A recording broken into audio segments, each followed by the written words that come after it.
começa o livro de Levítico, que, como o nome diz, vai falar dos levitas, vai falar das regras da lei, vai explicar como eles deveriam se comportar. Nós vamos aqui, nessa aula de hoje, até o capítulo 22 de Levítico, que é o que você vai ler ainda essa semana, além dos 5 capítulos finais de Êxodo, mais 22 capítulos de Levítico. Texto, prepare-se, entender um monte de coisa, tenha o olhar, a curiosidade de entender o conceito que está por trás. Porque aqui em Levítico, já no capítulo 1, ele fala dos holocaustos. Holocausto, um nome que a gente usa hoje até para lembrar o que aconteceu com os judeus na Segunda Guerra Mundial, o Shoah, né? Então, o holocausto, que a gente tem como sentido da morte dos judeus pela Alemanha nazista, né? Os 6 milhões de judeus que foram mortos, esse holocausto, essa palavra que tem a conotação do que acontece aqui.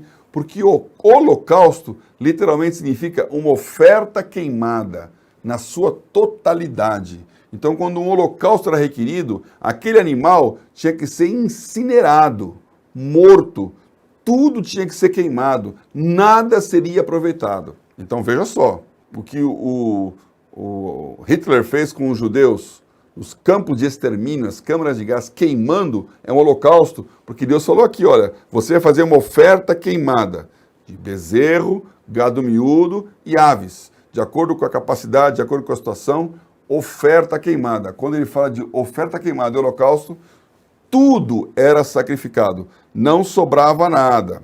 E você vai ver aqui que esse processo da tenda é um processo pesado. Isso aqui é um matadouro.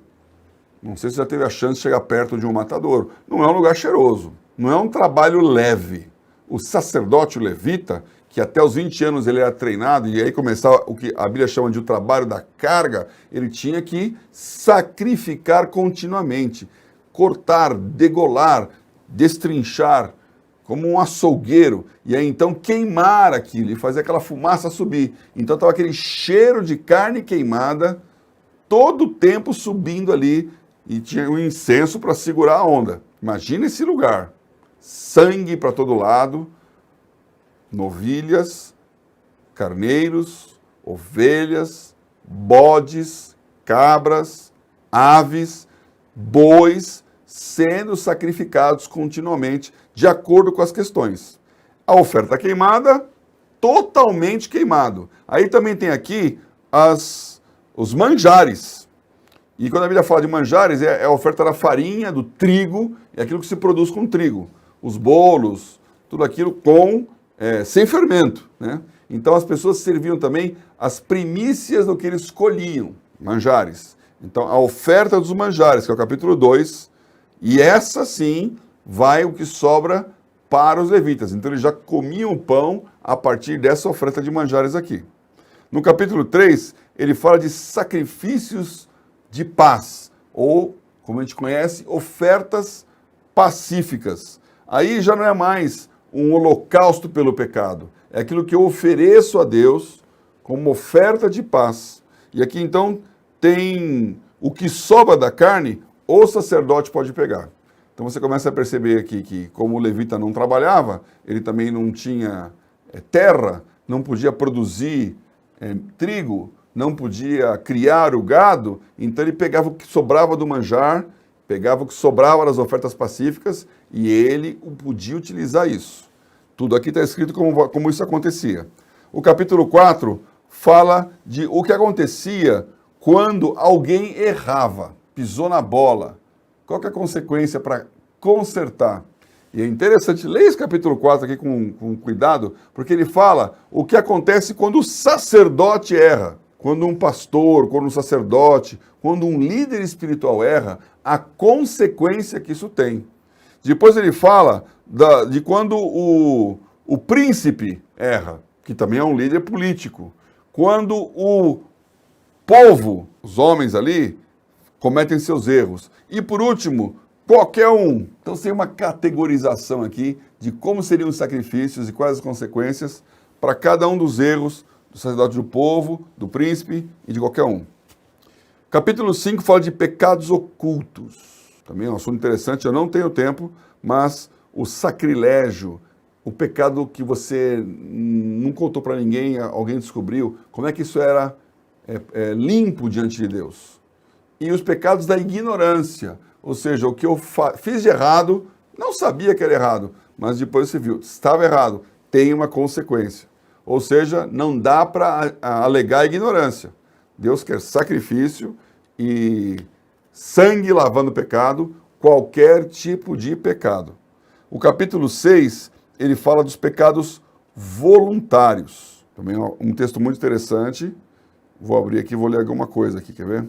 Levítico 6. O que você roubou, o que você reteve violentamente o seu próximo, ou seja, usou a força para arrancar dele, não é um furto, né? É um ato de poder. O que você achou perdido e não devolveu, olha só isso aqui. Então vem várias séries de pecados aqui que ele vai colocando sobre como que o povo deveria tratar isso aí. Pecados voluntários. Na sequência, ele fala dos rituais. Então agora, para cada um desses pecados, como que era o processional para fazer isso? O holocausto, aquela oferta queimada, como deveria funcionar? Aí você vai ler aqui toda a oferta de manjares, o holocausto, os sacerdotes, a expiação dos pecados. Esse capítulo trata dessa... E o seguinte aqui também, né, na continuação, que é o capítulo 7, a expiação da culpa, oferta pacífica, o que fica para os sacerdotes, ele vai explicando essas minúcias da lei. Para chegar no capítulo 8 e falar da consagração de Arão e dos seus filhos. Não vou falar sobre esse tema aqui também, passar por cima aqui.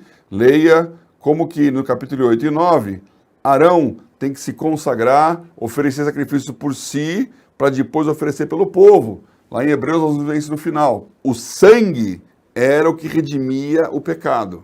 E o sacerdote tinha que oferecer por si mesmo, pelos seus pecados, e depois tornar-se o intercessor pelo povo. Hoje isso acontece igualzinho, só que aquele Cordeiro Imaculado, Jesus, já fez isso uma vez por todas. E você, sacerdote, porque nós somos reis sacerdotes, temos que pedir por os nossos sacrifícios e depois interceder pelas pessoas. A sua oração, o seu amor, cobre uma multidão de pecados. Então essa palavra aqui está rediviva no Novo Testamento. Capítulo 10 é muito interessante, aparece uma rebelião, Nadab e Abiú. Eles entregam um fogo estranho, um incenso errado. Eles não fazem o que Deus mandou e eles são mortos. E Moisés fala, olha, ninguém nem chore, nem vele, nem faça o seu ritual de luto, porque eles erraram. Nadab e Abiú são sacerdotes que ofereceram fogo estranho ao Senhor. Muito séria essa história. Primeira vez que aparece assim com tanta força. E no capítulo 11, eu queria ler isso aqui com vocês, porque a minha pergunta vem aqui, né? Ele fala dos animais impuros. Animais impuros. Então ele diz o que o judeu podia comer e o que não podia comer. Esse é um distintivo até hoje do povo judeu. Você deve saber que um judeu não come carne de porco. Por quê? Porque é considerado um animal impuro. Então aqui no capítulo 11 ele descreve o que você pode comer. E basicamente ele fala, olha, se o animal rumina, ou seja, mastiga aquele herbívoro, né? Come, volta para o estômago, volta para a boca. Processo de ruminação, que a maioria os bois, as vacas, vários animais ruminam. E tem o casco fendido, ou seja, o casco do animal, a pata do animal não é inteiriça, ela é partida ao meio, então você pode comer. Animal que rumina e que tem o casco fendido. Isso significa que você pode comer os animais domésticos. Agora, porco não tem casco fendido. Não pode comer. E o camelo? É um exemplo aqui que ele fala. O camelo, ele rumina. Aliás, bastante, né? Porque ele guarda a comida, vai e volta. Só que ele não tem o casco fendido. Não pode comer. Então vem uma série de animais aqui. O camelo, o coelho, a lebre. Esses vocês não podem. E depois, os répteis, as aves, os peixes que não têm escama, não pode. Então ele cria uma série de regulamentos para impedir tipo de alimentação. Isso os judeus chamam até hoje a lei do kashrut. Kashrut é o que é apto, é o kasher. Não sei se você já ouviu essa palavra, comida kasher ou kosher, que é a comida que o judeu ortodoxo come. Ele só pode comer comida kosher. Então tem que ter um rabino que vai lá e fala, isso foi feito de acordo com as regras da Torá, você pode comer essa comida. É um negócio complicado. Alguns anos atrás eu estava no Albert Einstein, um hospital aqui de São Paulo, um dos melhores do Brasil, né? E de São Paulo, na lanchonete, e foi pedir um cheeseburger. Não serve cheeseburger no Einstein. Por quê? Porque cheeseburger é leite, derivado do leite, que é o queijo, junto com carne do hambúrguer, que é a carne bovina. E aqui a lei fala que você não pode comer a carne do boi ou da vaca que deu o leite. Então o animal que deu o leite não pode ser abatido, tem que ser preservado. E aí olha só, como você não pode dizer de onde veio aquele queijo, vai que o queijo veio de uma vaca que é feito o hambúrguer. Então o judeu não come cheeseburger. Olha o tamanho da coisa.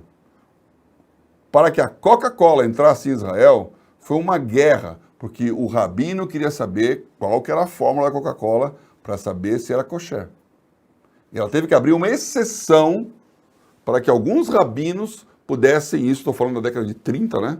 Que os rabinos pudessem entender aquilo e falar, pode tomar Coca-Cola. E a Coca-Cola de Israel tem um gosto diferente das demais Coca-Colas do mundo, porque ela tem que ser kosher. Essa lei do kashrut é muito, muito forte. E tem uma série de perguntas e explicações, né? Por quê? Então, algumas coisas a gente entende, porque realmente um povo no deserto, alimentação como fonte de problemas de saúde.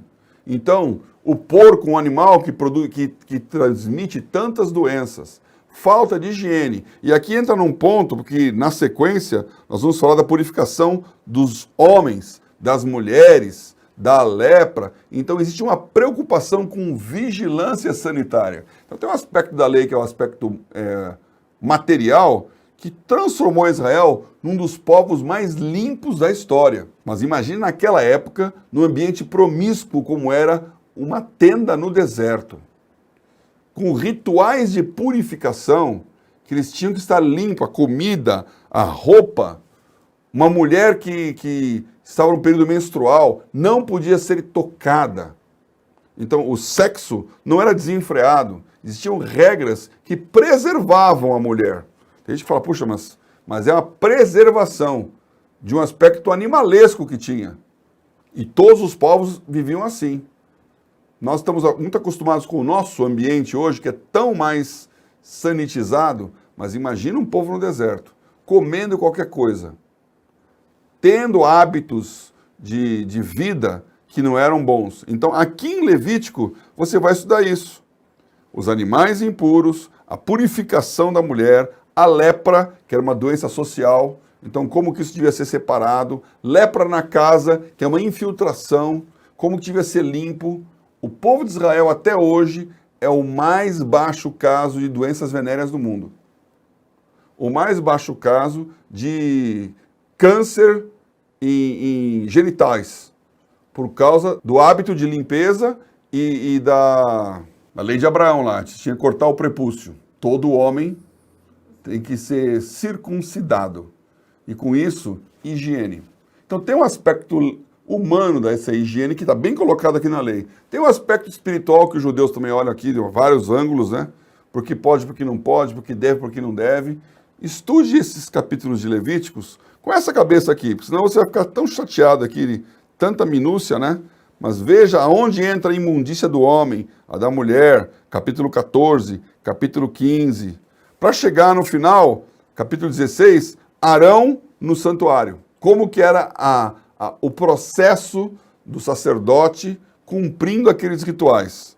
Capítulo 17 fala estritamente proibido comer sangue. De novo, uma grande implicação sanitária, mas também espiritual, porque essa proibição é uma proibição que os próprios judeus cristãos lá em Jerusalém, levaram como única regra que sobrava da lei de Israel para os cristãos de Antioquia. Olha, vocês não precisam circuncidar, vocês não precisam seguir toda essa Torá, esse emaranhado de coisa criado aqui. Agora, se afaste de comida sacrificada aos ídolos e de comer sangue, porque a vida está no sangue. Olha aqui, o que está colocado aqui, hein?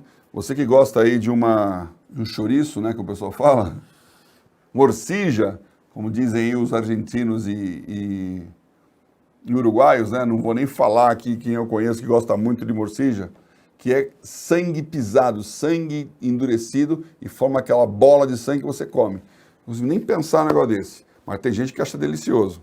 Então está aqui escrito, não pode, por causa da imundícia. E ele continua no capítulo 18, falando, não pode ter atos ilícitos do casamento, incesto, casamento entre família, não pode nem nora, sogro, sogra, sobrinho. Então é uma lei que impede a promiscuidade na família e que impede a hereditariedade dos cruzamentos de sangue, que causam uma série de doenças, como a Europa, na sua parte de realeza, experimentou fortemente na Idade Média para frente. Famílias reais não podiam casar com plebeus e estão primos, primas, irmãos, irmãs consanguíneos e uma série de doenças que vem por causa disso. Então aqui tem essa regra que, de novo, tem um aspecto humano material e tem um aspecto de abominação a Deus. Relações com animais. Então um povo que aprendeu de uma forma distinta de todos os demais povos a se preservar, a se manter, a ter hábitos de saúde que até hoje são exemplares no mundo. Começa aqui a República de Israel, a República Hebraica. Bom, no capítulo 19, a repetição das leis. E ele mistura os 10 mandamentos com as regras do dia a dia. É interessante essa mistura aqui. Dá uma olhadinha lá, como ele fala de coisas que são não matar, não roubar, mas ao mesmo tempo, como é que você faz as pequeninas coisas que a lei especifica lá nas entrelinhas. No capítulo 20, as punições, as penas, que é o que a gente chama de enforcement.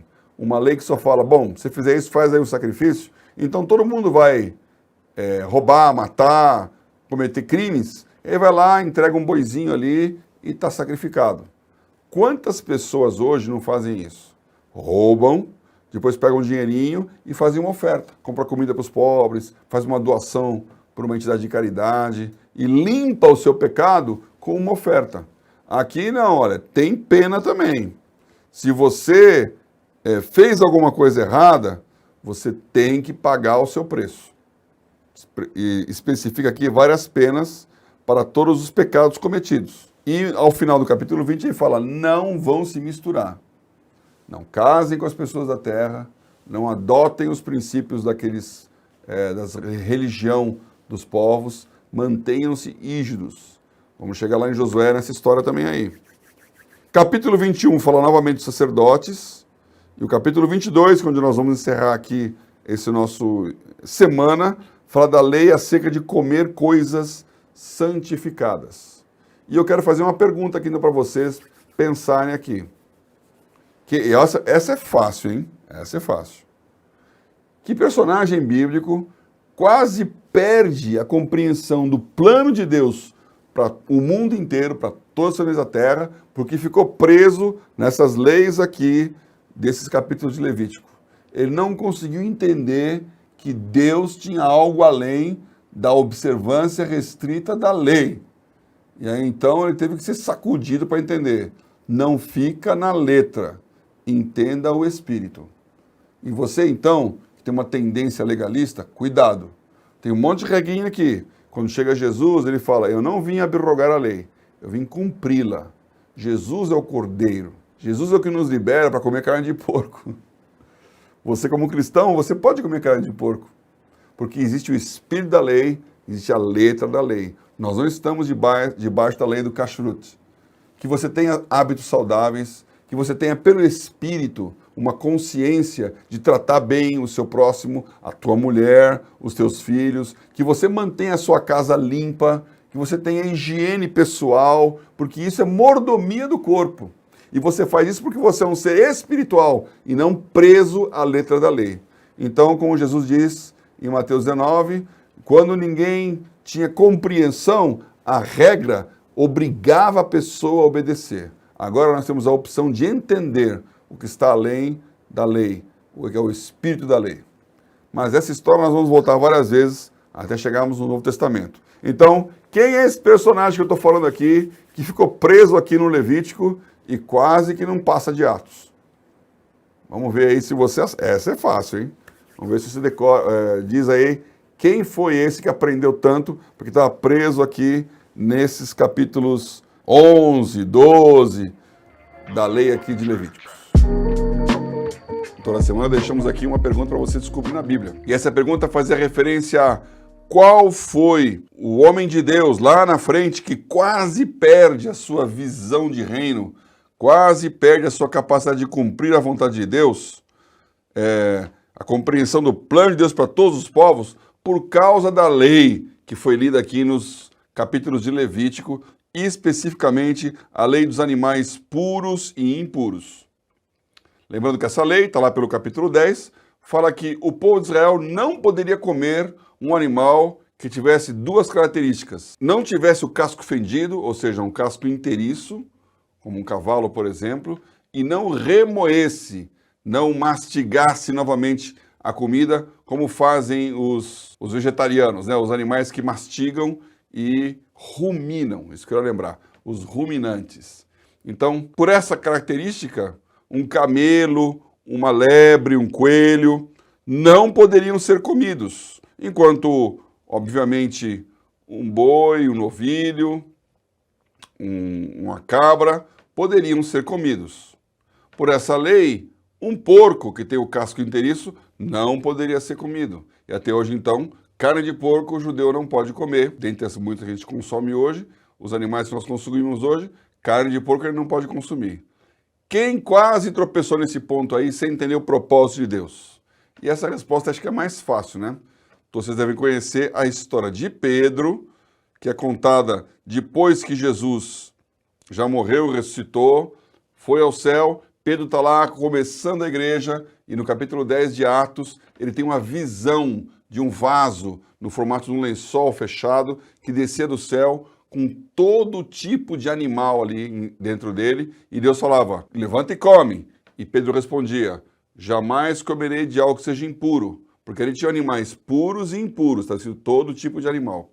Isso aconteceu 3 vezes, e Pedro estava sem saber o que pensar na visão, quando batem a porta e são os enviados o centurião Cornélio. Nós vamos lá no segundo semestre, está em Atos, rever essa história. Por quê? Porque Deus falou para Pedro, não chame de impuro o que Deus chamou de puro. Não chame de imundo o que Deus chamou não imundo. Olha que tremendo, porque ele estava aderente ao Levítico aqui. Ele estava cumprindo como um bom judeu a lei, mas a lei cumpre um propósito limitado. Então cuidado você para não ser uma pessoa legalista. Jesus falou muito sobre isso, vamos ler também quando ele falar do sábado. Então, a lei que nós estamos lendo aqui, nós vamos continuar lendo bastante no final de Levítico e em Números, ela tem um propósito limitado no tempo e que aponta para a eternidade. Por isso a lei não aperfeiçoa, a lei não salva, a lei não é completa em si mesma. Mas vamos ao texto de hoje aqui, muito interessante. Levítico 23, primeiro capítulo que você vai ler essa semana, ele fala das festas solenes. Os judeus tinham 3 grandes festas que eram meio que subdivididas, então às vezes causa confusão. Mas aqui em Levítico 23, Deus fala com ele sobre como deveria ser. Primeiro ele fala do sábado, 6 dias trabalha, o sábado você guarda. Depois ele fala da Páscoa, uma festa que nós conhecemos muito bem porque os cristãos absorveram essa Páscoa. Páscoa ou Pessah quer dizer passagem. Já vimos isso, que marca a passagem do anjo da morte e ele pula. Também tem esse significado de passar por cima. Ou seja, não é só passar, mas é passar por cima. pular. Ele pula a casa que tem o sangue do cordeiro em seu umbral. Então essa pulada do anjo, que evita com que aquele que tem o sangue seja morto, é a celebração do Pêssar, da passagem da Páscoa. Então aqui ele institui a Páscoa no primeiro mês, o calendário judaico é diferente, né? Então no primeiro mês de Nissan, no dia 14 do mês, é a Páscoa. Então você conhece a Páscoa, eu não vou gastar o tempo aqui falando sobre essa festa. É só declarar que ele fala dentro dela da festa dos pães asmos. Ao 15º dia desse mês é a festa dos pães asmos, onde vão comer aquele pão sem fermento, que muitas igrejas ainda servem na ceia, que simboliza que o judeu saiu apressadamente de Israel, não deu tempo nem do pão fermentar. E simboliza para nós cristãos, e também para os judeus, que nós não temos o fermento dos fariseus, como Jesus chamou. Então nós somos um pão sem fermento, massa não levedada. A outra festa que ele coloca aqui é a festa das primícias, que os judeus chamam de Shavuot. Então, aqui diz, no comecinho da colheita, as primeiras colheitas você oferece a Deus. Então, a festa das primícias tem a ver com essa colheita, agricultura, né? Do trigo, que era a principal base alimentar do judeu ali naquela época, né? Do trigo se fazia o pão, então colhia trigo, oferecia a Deus os molhos de trigo, os primeiros molhos que seriam colhidos, iam para Deus. Ligado no Shavuot, tem o Pentecostes, que eles chamam Festa das Semanas. Pentecostes quer dizer 50 dias no latim, porque esta festa está separada da anterior em 50 dias. Festa das Semanas. Então são 7 semanas, dá o 49, mais um dia, após a festa das primícias. Para os judeus, essa celebração aqui da colheita, né? Uma nova oferta de manjares. Então você lembra aí que havia vários tipos de ofertas, né? De animais e de manjares, que são as ofertas do fruto da terra. Então aqui está lá, não é um animal, é uma colheita que ele oferece com a massa levedada ali com incenso, uma maneira toda especial que foi explicada na lição anterior.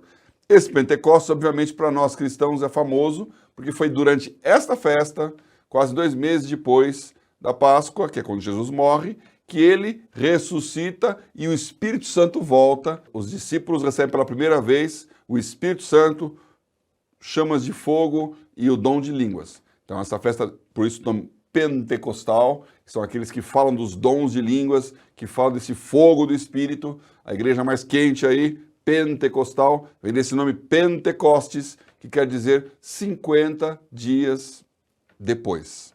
Além dessa festa dos Pentecostes, você tem aqui, no primeiro dia desse mês sétimo, primeiro dia do mês sétimo, então um pouquinho mais para frente, tem a festa das trombetas. Então todos tinham lá, mas nós vamos ver até para frente aqui também, como eram feitas essas trombetas de ouro, e elas eram tocar para dar início a uma série de comemorações, que no 10º dia desse mesmo mês, do mês sétimo, tinha o dia da expiação, ou do perdão, que hoje é conhecido como Yom Kippur. Você deve ter ouvido essa palavra. Dia do perdão, onde todos expiavam seus pecados, eram perdoados, festa do Yom Kippur.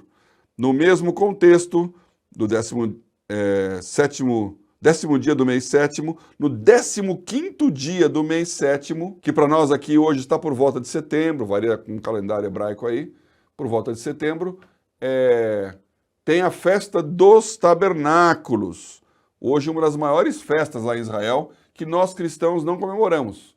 Nós comemoramos aí o Pentecostes, comemoramos a Páscoa, mas o tabernáculo é mais para os judeus. Que essa festa é? Festa das cabanas. É quando os judeus vão morar em tendas, em cabanas com folhas de árvores, para lembrar dos 40 anos em que eles ficaram morando em tendas, em cabanas no deserto. E até hoje, se for em Israel, eles fazem uns cercadinhos lá, fazem como se fosse um galpão grande, só que a cobertura é de folhas de árvores. Algumas específicas, a tamareira, as folhas assim, das árvores tem ali, e é considerado cabana, e eles ficam ali dentro, comem ali, passam um dia ali, tem lá uma baita cabana ali ao lado do muro das Lamentações em Jerusalém, festa das cabanas, ou Sukkot. Então, o Shavuot, festa das primícias, o Pessach, festa da Páscoa, o Yom Kippur, dia do perdão, e o Sukkot, festa dos tabernáculos, são as grandes festas que esse capítulo 23 aqui endereça e que até hoje o povo de Israel comemora. No capítulo 24, ele começa a falar do material que constituía o templo, o tabernáculo. Então ele explica aqui mais especificamente sobre como que ele prepararia as lâmpadas que teriam no tabernáculo, o pão da mesa do Senhor, tinha 12 pães, um para cada tribo, cada pão de 2 quilos. Então eles colocariam aqui em 2 colunas de 6, os pães estariam nos pães da preposição, e o que aconteceria com aquele que blasfemasse contra Deus. E aqui é uma história pouco conhecida, pouquíssimo conhecida, vê como uma Bíblia boa para você ficar lendo assim, mas havia no meio da tribo de Israel, naquele povo, um filho de um casamento mestiço. O pai era um egípcio e a filha era uma judia, a mãe. O pai era egípcio, a mãe era judia. Eles vieram junto com o povo. Essa mulher, a Selomite, era da tribo de Dan. E o filho dela, que tinha um pai egípcio, brigando lá no meio do arraial, discutindo, batendo boca, blasfemou contra Deus. Pecado. Você vê que a herança do pai, que era egípcio, né, mexeu na cabeça do garotão lá, ele blasfemou contra Deus. Resultado, foi apedrejado. Pecado de blasfêmia, foi apedrejado. As pessoas que ouviram colocar a mão sobre ele, foi tirado para fora do arraial e morto a pedradas. É que o negócio não era simples, não. E aqui, então, nesse capítulo 24, ele aproveita e fala das penas. Toda lei tem que ter o enforcement, tem que ter a consequência se você errar, né? Nesse caso aqui, essas penas eram como a lei do talião, a famosa lei de Hammurabi, bem antes disso aqui, nós estamos aqui por volta do ano 1500, né? O Hammurabi quase 1000 anos antes, falou do código do talião, olho por olho, dente por dente. Então ele explica aqui uma dessas leis aqui. Capítulo 25 fala do sabático. Isso aqui é muito legal. Eu até confesso que eu demorei para começar a sala, porque eu fiquei revendo esse negócio. Eu acho isso fantástico. Esses ciclos do judeu aqui. Então ele tem um ciclo de 7, né, que é 7 dias da semana, 6 dias trabalha, no 7º você descansa. Mas também esse ciclo se apropria para os anos. 6 anos você trabalha, no 7º você descansa. É o sabático. Tem várias profissões e até países que fazem sabático. Então, quando a pessoa trabalha um tempo, ele para, não é para tirar férias, é para reciclar. Professores em Israel têm o seu sabático. Até hoje vale essa lei lá para muitos setores do país. Então, os professores, eles depois de 6 anos dando aula, eles vão se reciclar, fazem viagens, fazem cursos, têm um tempo mais livre para arejar a cabeça, retomar e voltar depois no 8º ano. Então, o sábado, o ano sabático era muito, muito importante. O 7º ano, a terra descansa. É um rodízio da agricultura. Você não vai ficar plantando. Deixa ela descansar um tempinho ali e não planta nada. O que nascer dela mesma, você nem cega, ou seja, vai continuar nascendo coisas, porque mesmo sem trabalho a terra continua, deixa lá, deixa a natureza tomar o seu curso. Vamos ver depois como é que eles iam viver depois disso. Mas o mais interessante é que de 7 em 7 sabáticos, ou seja, de 49 anos em 49 anos, tem o ano do jubileu. Leia esse negócio aqui. Ano do jubileu. O que acontece no jubileu? A gente pensa júbilo, né? Festa, tal. No jubileu, alguma coisa muito importante acontece. Primeiro, os escravos ficam livres. Lembrando que escravo não é aquele conceito de escravidão no Brasil, né? Que era um objeto. O escravo era uma pessoa, só que ela perdia a liberdade. Ela dava o tempo dela para trabalhar e se endividava, e ela se dava como um servo daquele a quem era ele, do seu senhor. Então ele trabalhava de graça, trabalho escravo. Então os escravos eram libertos no ano do jubileu, a cada 49 anos.